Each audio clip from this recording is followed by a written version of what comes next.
Why would you attack with a zero power creature in Magic? Well, I'm sure there's a bunch of reasons, but here's the first few that come to mind.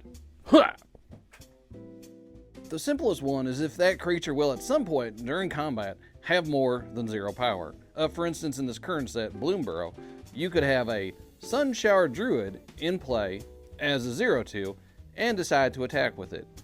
I mean, why? Well, maybe you also have a Worn Elder on your side and you plan on pumping all your creatures. Or maybe you have something like Rabbit Response. Any of these would work. The next reason is if you needed to trigger something by attacking with a bunch of creatures. There's a mechanic called Battalion that triggers when at least 3 creatures attack, like on Tajic Blade of the Legion here. There's also a lot of enchantments and things that trigger when you attack.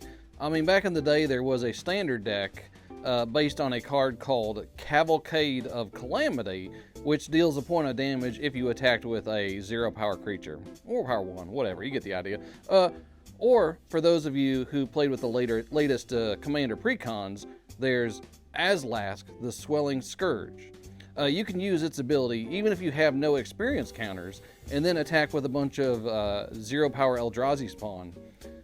So they might have 0 power, but the Annihilator 1 still triggers, and that's just going to be crushing if you have a bunch of them. Don't forget about Ninjutsu. Your opponent might not block your 0 power creature, and then you can sneak in a ninja and really get them. But the best reason to attack with a 0 power creature is just to send a message to your opponent. You know, really show them who's boss. Exert dominance. Or maybe it's just funny. I don't know. Those are the ones I thought of at first. Let me know which ones I missed in the comments.